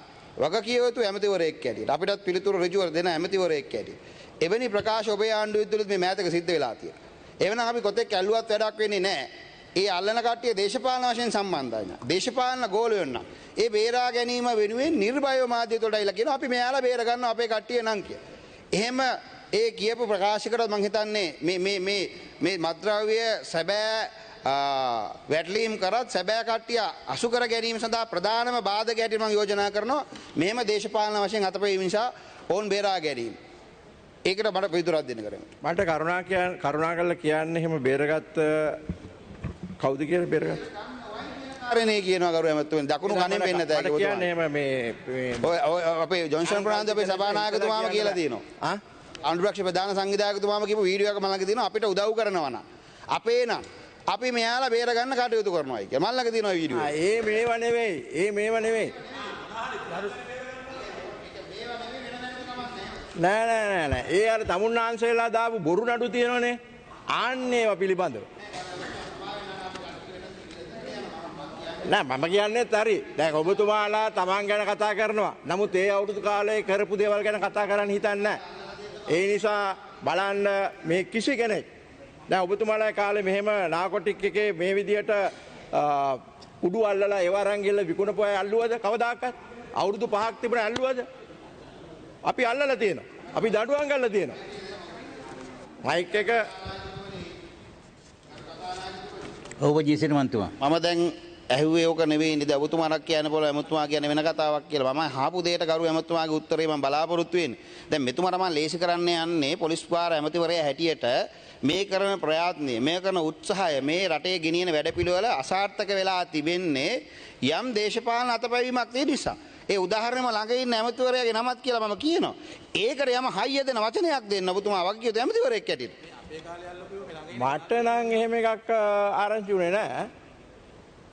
නමුත් එහෙම එකක් තියෙනවා නම් ඔබතුමා හරියට කියනවා නම් සොයලා බලලා අවශ්‍ය කටයුතු කරන්න පුළුවන්. හැබැයි මම දන්නවා මමත් මේ පාර්ලිමේන්තුවේ දැන් අවුරුදු 35ක් 40ක් ඉන්නවා. ඉතින් මේකේ මොන කාලයේද මොන යුගයේද වැඩියෙන් වැරදි වුණේ පොලිස් නිලධාරීන්ට බලපෑම් කරේ කියන එක මම හොඳටම දන්නවා. ඒ හින්දා පහුගිය අවුරුදු 5 ගැනත් හිතන්න. දැන් FCID එකක් හදලා මොකද කළේ Tamanට ඕන මිනිස්සුන්ට පහර ගැනීම මිසක් සාධාරණයක් නෙවෙයිනේ. නමුත් මේකෙදී එහෙම කරන්නේ නැහැ. මේ පොලිසිය බාර ඉන්න රාජ්‍ය ඇමතිවරයා. ඒ නිසා මම හැමතිස්සෙම සාධාරණ සහ යුක්තිසහගත මම කිසි කෙනෙක් වැරදි ලෙස අත්අඩංගුවට ගන්නවක්වත් කාටවත් කියන්නේ. එහෙම කරන්නේ වැරදි. මොකද මේ මිනිස්සුන්ට අයිතියක් තියෙනවා. ඒ හින්දා තමුන්නාන්සේ වල්වට අරන් අහනකොට මටත් වෙන්න උත්තර දෙන්න වෙන්නේ ඒ විදිහටම තමයි. කරුණාකරලා ප්‍රශ්නය ඍජු අහන දේවල්. ඍජුව තමයි. මොනවාද? තුනද හතරද අනේ අමතුවා දෙවෙනි එක සමා වෙන්න අපි අර මේ විවාදයට එකතු වෙච්ච නිසා මම ඔබතුමාත් එක්ක තර්ක කරන්න ඔබතුමා අපි මාගේ කරන ඇමතිවරේ මම ඔබතුමා කියන චෝදනා පිළිගන්න කැමතියි. මොකද ඔබතුමාත් හැබැයි ඒ චෝදනාව මට කරනකොට පිළිගන්න එනවා දකුණු පැත්ත අත දිහා බැලුවම්. පෞගිය කාලේ පොලිස් ඇමතිවරයා කවුද කියන කාරණේ ඔබතුමාලගේ ආණ්ඩුවේ ඉන්නේ. දකුණු ජොන්සන් ෆර්නන්ඩස් මහත්මයා. point of order sir. Sir මගේ නෑ නම කිව්වා. එතුමා දැන් නෙමෙයි ඉස්සලා කිව්වා. ජොන්සන් ෆර්නන්ඩස් කියලා. එතුමාගේ වීඩියෝ එකක් තියෙනවා කිව්වා. අන්න උත්තර දෙන්න. මොකක්ද ඒ වීඩියෝ එක? කටින් කියන්නේ වීඩියෝ එක දාන්න ඕනේ නෑ. එයාගේ මයික් එක දාන්න දෙපැත්තම යනවා ওই කතන්දරේ. ඔබතුමා මාධ්‍යයට කියනවා මෙයාලා මේ බේරගන්න කටයුතු කරලා අපිට උදව් කරලා තිබෙනවා නම් අපේ කට්ටිය නම් බේර ගන්නවයි කියලා වග කිය යුතු මාධ්‍ය ආයතනයක යනවා මන් ළඟ තිබෙනවා. අරු කතානායකතුමනි ඔය කුරුණෑල් ප්‍රශ්නේනේ ඔය. එන්නේ. ඔව් මං කියන්නම්. හැංගින දෙයක් නෑනේ. ඒකේ මුළු කතාව අහන්න. ඒකේ මම කියන්නේ දේශපාලඥයන්ට ඇඟිලි ගහන්න දෙන්නේ නැහැ කියන එක. ඒකේ දැම්මේ කෑල්ලයි. ඒ අපේ දිස්ත්‍රික්කයේ අපේම පක්ෂයේ නියෝජනය කරන අපිත් එක්කට ඉන්න පක්ෂයක දේශපාලඥයෙක් එතුමා කිව්වා කුරුණෑගල නගරාධිපතිතුමාව අත්අඩංගුවට ගන්නවා කියලා. යම් ප්‍රකාශයක් කෙරුවා. මම කිව්වා දේශපාලඥයන්ට අත්අඩංගුවට ගන්න දෙන්නේ නැහැ. ඔව් කිව්වා. ඒක කිව්වා. ඒක හොඳට ඒ කතාව ඔබතුමා අහන්න. මම කිව්වේ පහුගිය රජේ වගේ දේශපාලඥයන්ට නීති අතර ගන්න දෙන්නේ නැහැ කියන එක. නීතිය ක්‍රියාත්මක තැනක් තියෙනවා. ඒක ඔබතුමා හොඳට බලන්න. ඔබතුමාට ස්තුතිවන්ත වෙනවා ඔබතුමා අහපු කියන්න. මට ඇත්තටම උත්තරයක් දුන්නා ගියේ නැහැ. සජීව ගිය විවාදිත විතරයි ගියේ. මයිල් ගහ කියන්නේ කැලේ විතරක් කපලා ගරු කතානායකතුමනි මට පහර දුන්නා. නෑ ඔය ඔක්කොම එක ප්‍රකාශේ. මම කියපු දෙයක් ආයිල්ල ලස්කර ගන්න බය වෙන්නෙත් නැහැ. කිව්වනම් කෙලින් මං කියනවා. කිව්ව ගැන නිවර්දිව මං හිත ගන්නවා. ඒක තමයි ඇත්ත. ඉතින් ඒ ප්‍රශ්නේදී ගරු කතානායකතුමනි දේශපාලඥයෝ නීතිය අතට අරගෙන කටයුතු කරන්න ගියාම ඒ දේශපාලන නීතිය අතට ගන්න දෙන්න ඉඳලා අපේ නඩිය. ඒක අදත් අපි ඉන්නවා. ඒ ප්‍රතිපත්තිය හෙටත් ඉන්නවා. ඒක තමයි අපේ ප්‍රතිපත්තිය. ඒක ඔබතුමාට බලා ගන්න පුළුවන්. එයා පටල ගන්න එපා. ඒක ගියා. හරි. අපි දෙකනේ ඉන්නේ. ඒ වණියන් ගැටලුවක් කරගන්න ඕනේ නෑ. මං සාමාන්‍ය දේශපාලකගේ නම් කියන්නෙත් නෑ. හැබැයි වීඩියෝ එක ඔබතුමා බලන්න. Facebook කියලා බලන්න. එතකොට දන්නවා ඒ නම කවුද කියලා. දැන් විනාඩි 7ක් ගත්තා ඔබතුමා.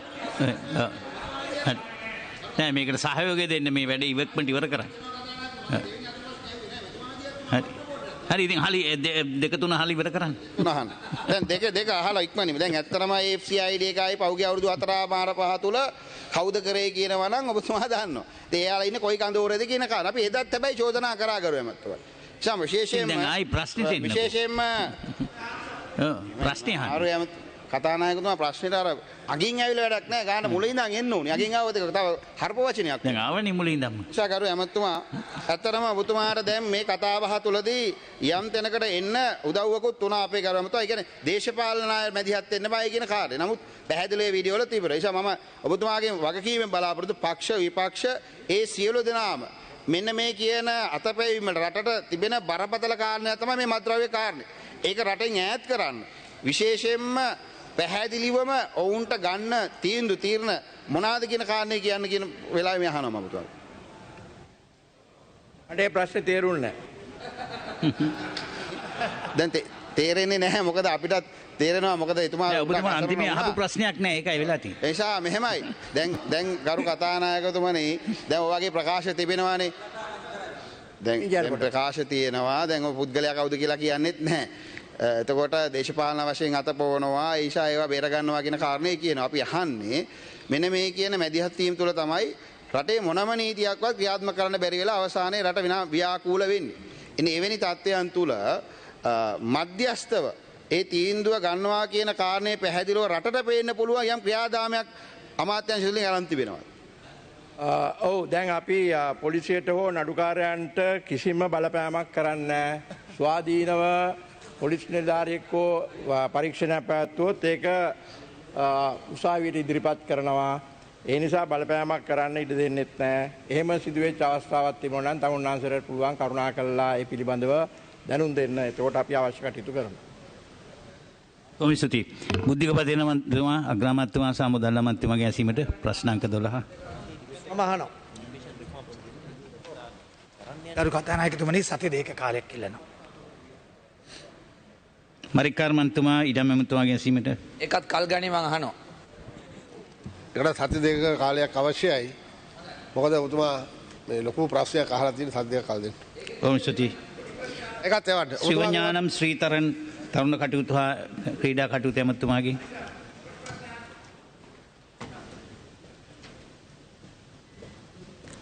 நான் கேட்கிறேன் கேள்வியை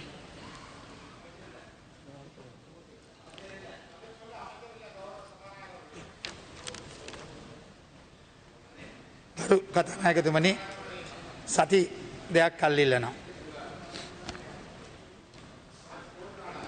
මොහමඩ් මුසම්මිල් මන්ත්‍රීතුමා වෙන දෙමතුමාගේ ඇසීමට මං අහනවා කතානායකතුමනි. ගරු කතානායකතුමනි සති දෙයක් කල් ඉල්ලනවා. දෙවන වටේ 9 වෙනි ප්‍රශ්නේ. දෙවන වටය 9 වෙනි ප්‍රශ්නය වරුණ ලියනගේ මන්ත්‍රීතුමා. මම අහනවා. සතියක් කල් ඉල්ලනවා. කිරියල්ල මන්තුමාගේ ප්‍රකාශය.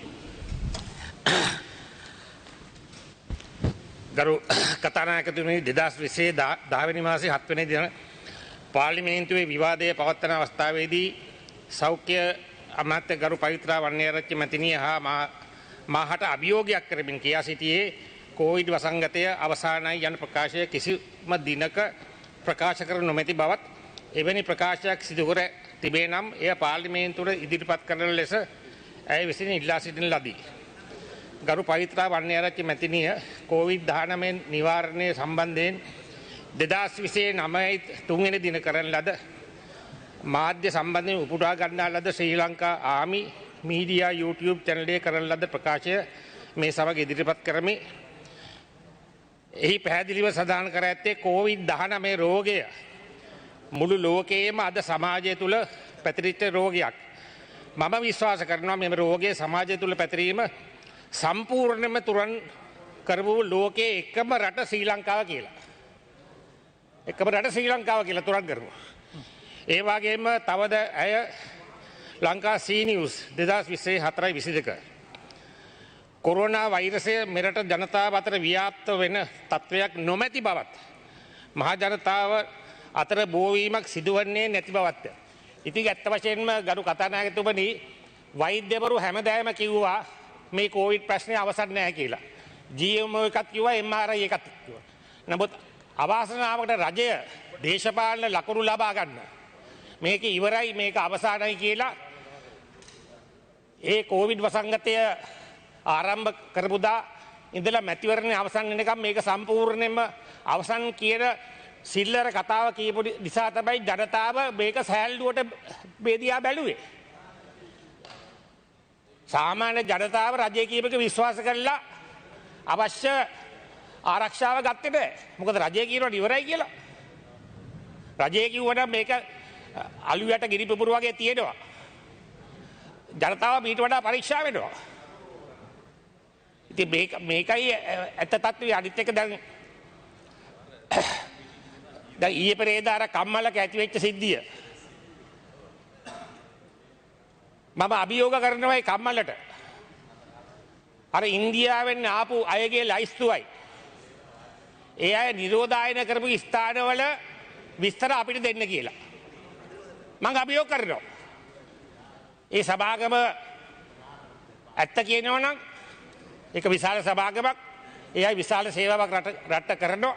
මම එයාට කියනවා ඒ සැප්තැම්බර් මාස 22 වෙනිදා ආපු අයගේ නන්ලයිස්තුවයි නිරෝධායන කරපු ස්ථාන ටික පාර්ලිමේන්තුවට ඉදිරිපත් කරන්න ආණ්ඩු පක්ෂයේ මන්ත්‍රීවරයෙක් කරා.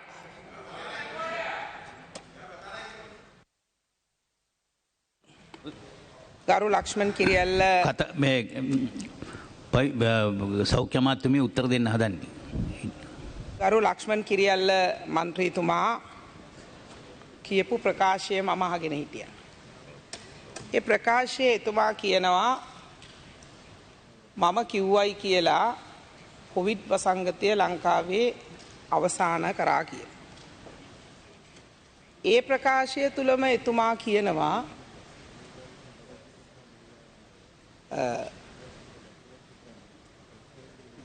ආමි වෙබ් අඩවියක තියෙන ආමි මොකක් හෝ YouTube එකක හෝ මොකක් හරි එක තියෙන ප්‍රකාශය මේ ප්‍රකාශයේ මම කිව්වයි කියලා සමාජය තුලින් මෙම කොවිඩ් වසංගතය සමාජය තුලින් ඉවත් කරපු රට ලංකාවයි කියලා. ඉතින් මේ ඔබතුමාගේ ප්‍රකාශයේම ප්‍රශ්නයක් තියෙනවා. නෑ මට දැන් මම ඔබතුමාට බාධා කරපු නැති නිසා මට උත්තරේ දෙන්න. නෑ මට උත්තරේ දෙන්න. දැන් මට උත්තරේ දෙන්න. මම මේ ගරු සභාවෙන් මං ඉල්ලා හිටිනවා මට මේකට උත්තරයක් දෙන්න. පොඩි මට වෙලාවක් දෙන්න කියලා. එතකොට ඔබතුමා ජ්‍යෙෂ්ඨ හිටපු අමාත්‍යවරයෙක් අපිත් එක්ක මාත් එක්ක පාර්ලිමේන්තුවේ හිටපු 94 අපි එක පක්ෂයේ හිටපු එක සහෝදර එකම පක්ෂයකින් ඡන්දෙ ඉල්ලපු සහෝදර മന്ത്രിවරයෙක්. ඉතින් කරුණාකරලා මට කතා කරන්න දෙන්න. කරුණාකරලා කතා කරන්න දෙන්න. පොඩි ළමයි වගේ. ඉතින් මේ ප්‍රකාශයේ ගරු කතානායකතුමනි කොවිඩ් වසංගතය මම කරපු ප්‍රකාශය තමයි ඔබතුමා ඒ ප්‍රකාශය ඉතුරු ටිකත් අහන්න. ඒ ආමි මොකක් හරි ඔය වෙබ්සයිට් එකේ ඔබතුමා කියන ඔබතුමා මට හොඳට මතකයි මම ඒ කරපු ප්‍රකාශය.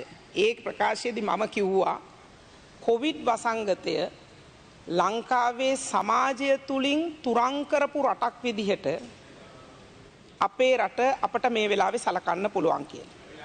මට කතා කරන්න දෙන්නකෝ. ඔබතුමා ජ්‍යෙෂ්ඨ මන්ත්‍රීවරයෙක්නේ. ඒ කතාව මම කිව්වේ විශේෂයෙන්ම කාරණා කීපයක් මුල් කරගෙන. එකක්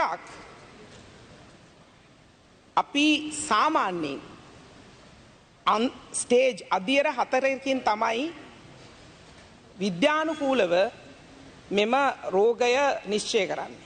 පළවෙනි අධියර තමයි කිසිම රෝගියෙක් නැති අධියර. No cases stage 1. දෙවෙනි අධියර තමයි තනින් රෝගීන් මතුවෙනවා. ඒ අය මතුවෙන්නේ කොහෙන්ද කියලා අපිට කන්ටැක්ට් එක හොයාගන්න පුළුවන්. එන්න ඒක තමයි දෙවෙනි අධියර. තුන්වෙනි අධියර තමයි පොකුරු වශයෙන් රටේ මේ කන්දකාඩු පොකුර, නාවික හමුදා පොකුර එවැනි ආකාරයට පොකුරු වශයෙන් මේ රෝගීන් හමු වෙනවා. ඒක තුන්වෙනි අධියර. හතරවෙනි අධියර තමයි සමාජය තුල ආතක් පාතක් නැතුව හැම තැනින්ම රෝගීන් මතුවෙනවා. මුළු සමාජය තුල හැම තැනකින්ම කොහෙන්ද රෝගියා මතුනේ, කොහෙන්ද ආවේ, කොහෙන්ද මේ හැම තැනකින්ම දැන් ඉන්දියාව වගේ රටවල් වල, ඇමරිකාව වගේ රටවල් වල හැම තැනකින්ම රට පුරාම මේ රෝගීන් ආතක් පාතක් නැතුව මතුවෙනවා. ඒක තමයි හතරවෙනි අධියර. එතකොට මම මේ ප්‍රකාශය කළේ වගකීමකින් අගෝස්තු මාසයේ 2 වෙනිදා අපට ලංකාපුර රෝගියා හම්බුණාට පස්සේ මම මේ ප්‍රකාශය කරන දවස වෙන විට අපි සමාජයෙන් පරීක්ෂා කරලා තිබුණා 25000කට අධික පිරිසක්. ඒ පරීක්ෂා කරපු කිසිම පරීක්ෂණ නියදියකදී රෝගියෙක් හමු වුණේ නැහැ. ඒ වගේම හැම ප්‍රධාන රෝහලකටම අපි උපදෙස් දීලා තිබුණා රෝහල් වල ක්ලිනික්ස් වල දවසකට 10 දෙනෙක් ගානේ ප්‍රධාන රෝහල් වල නියදීන් පරීක්ෂා කරන්න කියලා. එහෙම රෝගීන් අපිට හමු වුණෙත් නැහැ. ඊට අමතරව නියුමෝනියා වගේ ලෙඩක් ඇදිලා කවුරු හරි මැරිලා තියෙනවා නම් ඒ රෝගියාගේ මරණ පරීක්ෂණයට ඉස්සෙල්ලා මේ සාම්පල් අරගෙන පරීක්ෂා කරන්න කියලා. එහෙම හම්බුනේත් නැහැ.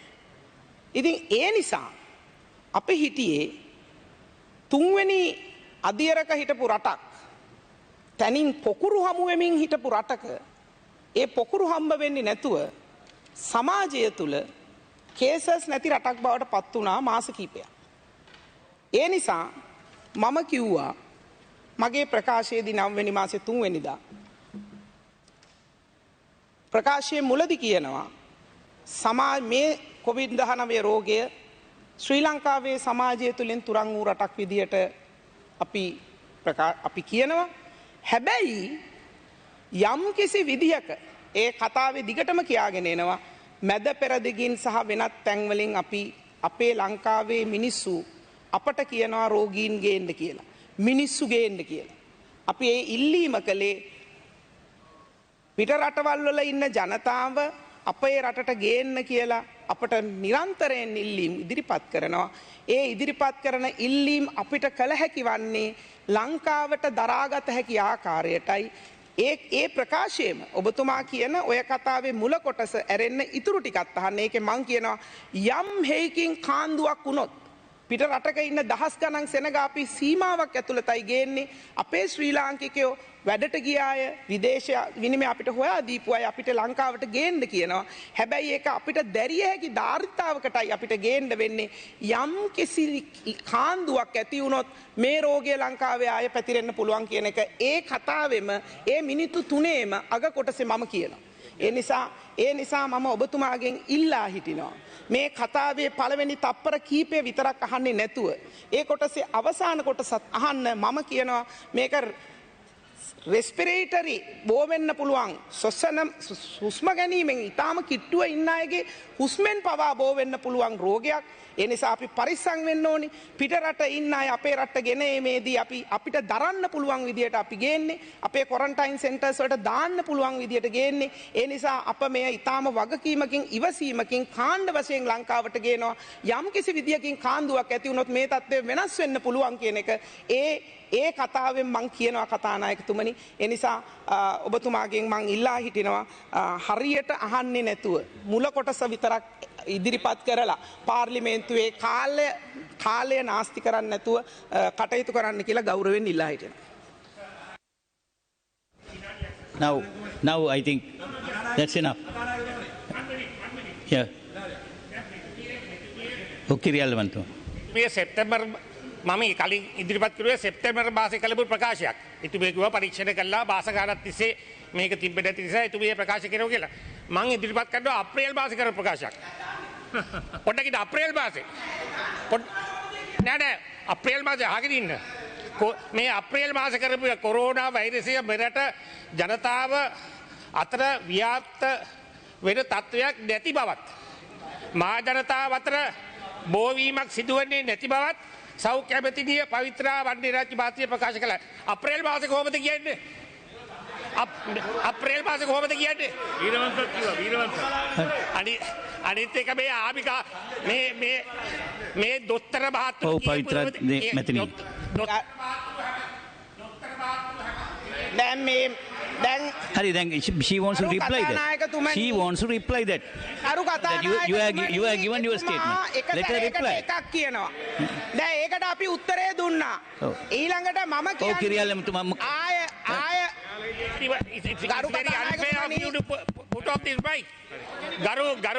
ගරු කතානායකතුමනි අප්‍රේල් මාසේ කිව්වේ මොන දත්ත පදනම් කරගෙනද? Right now you have asked that question. You need not repeat. She will answer about. අනිත් එක GMO එක හැමදාම කිව්වා. MRI එක හැමදාම කිව්වා මේක අලු යට ගිනි පිපුරු වගේ තියෙනවා. මේක ඉස්පතු වෙනවා කියලා හැමදාම කිව්වා. ඒවා පිළිගත්තේ නැහැ ඡන්දෙට. Right, let her reply. Now stop your answer. Right, thank you. Yeah, you go ahead. කතානායකතුමනි මං හිතනවා මේ සම්බන්ධයෙන් පාර්ලිමේන්තුවේ තවදුරටත් කාලය නාස්ති කළ යුතු නෑ. අප්‍රේල් මාසේ නෑ කියන්න දෙන්න. පොඩ්ඩක් මේ කතා කරන්න දෙන්නකෝ. ඉඳ ගන්නකෝ. මේකට උත්තරයක් දෙන්න දෙන්න. අරු කතානායකතුමනි අප්‍රේල් මාසේ 25 වෙනිදාත් මම අප්‍රේල් මාසේ කවදා හරි මන් දන්නේ නැහැ ඔබතුමා දැන් ඔය කියන මේ හැම අවස්ථාවකම මං ඊටාම වගකීමකින් ප්‍රකාශ කළේ. ඒ හැම අවස්ථාවකම රටේ තිබෙන තත්ත්වය රට තුල සමාජය තුල හැම තැනකම කිසිම ආතප්පාතක් නැතුව රෝගීන් මතුවෙච්ච තත්ත්වයක් තිබුණේ නැහැ. ඒ තත්ත්වය මම ප්‍රකාශයට පත් කරා නම් පත් කරේ ජනතාව අපිට සහයෝගය ලබා දුන්නොත් අපට පුළුවන් කියලා මේ රෝගය මර්ධනය කරන්න. ඒ නිසා ඔබතුමාගේ විපක්ෂ නායකතුමත් ඒ කාලේ මාස්ක් නැතුව රට පුරා ගියේ රටේ මේ කොරෝනා රෝගය තිබුණ නැහැ කියලා ඔබතුමන්ලට විශ්වාසයක් තිබුණා. ඒ හින්දා තමයි ඔබතුමන්ලා ඡන්ද කළේ. ඒ හින්දා තමයි ඔබතුමන්ලා මාස්ක් නැතුව ගියේ. අපි ඒ වෙලාවේ රටේ තිබිච්ච තත්ත්වය අපි කිව්වේ. හැබැයි හතරවන අධියර කියන එක ලංකාවට තවම ආවේ නැහැ. ඒක අපි කියන්න ඕනි. මුළු සමාජය තුල හැමතැනම රෝගීන් මතුනේ නැහැ. ඒක අපි කියන්නට ඕනි. වෙච්ච ඇත්ත තත්ත්වයයි අපි කිව්වේ. මට ඊට වැඩිය දෙන්න උත්තරයක් නැහැ කතානායකතුමා. සභානායකතුමා ගරු කතානායකතුමනි පාර්ලිමේන්තු ඔක්තෝබර් මාසේ 20 වන දින පෙරවරු 10 දක්වා කල් තැබිය යුතුයි යෝජනා කරමි.